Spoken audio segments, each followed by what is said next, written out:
You had a pretty large role on a show called The L Word, which sticks out for me as a queer person who grew up without a lot of representation, and makes me think a little bit more about the power of representation, especially for deaf actors. Can you talk a little bit about some of the roles you've taken and the ways that you've sort of helped generate more discussion around representation, and specifically maybe why it matters to have deaf actors in those roles? Well, there are some deaf actors, obviously, who came before me, but they worked mainly in theater. The first theater for the deaf was the National Theater for the Deaf, and that was founded by a number of people, in addition to a gentleman by the name of Bernard Bragg. And in the deaf community, they were very well known. Then another part of NTD, another woman, Phyllis Freilich, she was the first deaf person to win a Tony for the Broadway production of Children of a Lesser God. And it became clear to people that barriers were slowly coming down, that there were people out there who were deaf and actors, and it was very slow. It was sort of a snail's pace. And then I came into the scene and won the Academy Award, and then it wasn't only on a local level, but on a worldwide level, that people recognized that there are deaf actors out there. That I was very young at the time. I was only 21 when I won the Oscar, and I was still a kid, so I had a lot to learn and understand about representation. I went through dark times.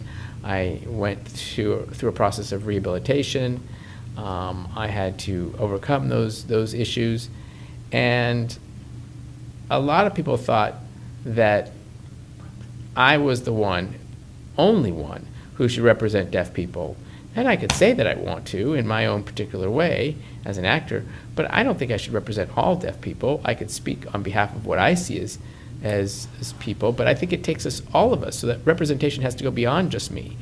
At the same time, it's a big responsibility being that person, and it can be heavy at times, but I'm glad that I got the ball rolling, and now I see more deaf actors getting work out there, because times have changed, and social media has really broken the barriers for all of us and allowed us to all communicate and be part of, to be able to speak out.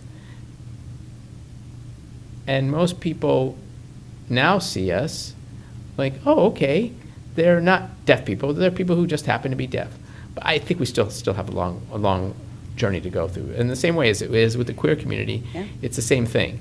I mean, I think we are minorities. We might think of minorities, but we in reality, we're not. It still shocks me when I see that. I don't let people define by our deafness. I don't let people define us by our deafness. We shouldn't let people define us by who we are, or what they think we are. I love that. I saw an episode recently of The Magicians that struck me, and I was curious, because you do have a production company, you do take a bigger role in crafting some of these narratives, and it was a very particular episode in which the story was told from different characters' point of view, and when it was your character's point of view, they dropped all the room tone, absolutely everything. I'd never seen it before. I mean, it completely stopped me in my tracks, turned around, rewound it, watched it several times. I was very impressed by that. Can you talk a little bit? And I didn't have any hand in producing The Magicians, and I didn't have any hand in creating the role. This is an example of how it's grown. These are people who get it. They understand where I came from. For example, Aaron Sorkin on The West Wing, I called him and I said, I'm a fan. And then he got it, and he said, let's meet for lunch. And we had a chance to meet, and I said, I just love your work. And the next thing I knew, because he did a show called Sports Night before he did West Wing, and the next thing I knew, it was like an hour and a half later, for him to come up with a character and a role in the West Wing. Same thing with David E. Kelly for Picket Fences and The Practice. There are Eileen Chaikin for the L Word, as you had mentioned about the L Word.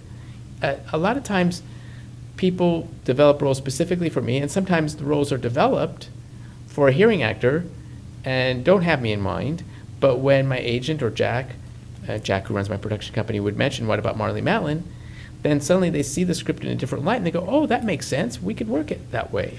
So the magicians is one example. They weren't afraid to create a role for me and to get on board. And all it does is take a creative mind to be able to give someone like me a chance. By the way, the L word, I had a great time on that show. I forgot to say that. I had a great time on that show. That's excellent. I'm also a huge West Wing fan, by the way. That's Wing too. When we talk about how the world is changing now for adults, and we think about kids, and especially maybe deaf students in school, but also any kid who is sort of navigating a public school system with either challenges or differences or just things that are not what the system is designed to serve necessarily.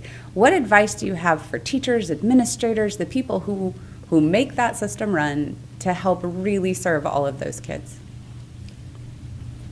That's a tough one because, and it's not impossible, as long as administrators and teachers take the extra time to make sure that deaf and hard of hearing students specifically are on the right track. Make sure that they are given the right resources in terms of communication specifically, and make sure that they are guided towards the understanding that they can go to college, because I don't think a lot of people often tell them that. There are more opportunities than they're even realized. College takes anyone these days, and if not that, then you can go to Gallaudet University, which is the only liberal arts college for the world. And, or they can go to NTID, the National Technical Institute for the Deaf in Rochester. But they need to be able to have that availability of resources. They should be able to understand they can go anywhere. They don't have to go to places where there is only a deaf student program there. They can use an interpreter and gain access. But I think what is important is to emphasize that communication is key. And IEPs are extremely important to make sure that they have them 2 or 3 times a year, and to make sure that they're done correctly and properly with interpreters, and hopefully the parents will be involved as well. The key is, again, communication. It's must be attended to so that kids can get on the right track. And you know, not leave kids on their own after they graduate. They have to understand that they need guidance, they need mentors, and teachers and administrators can fill that role in that area.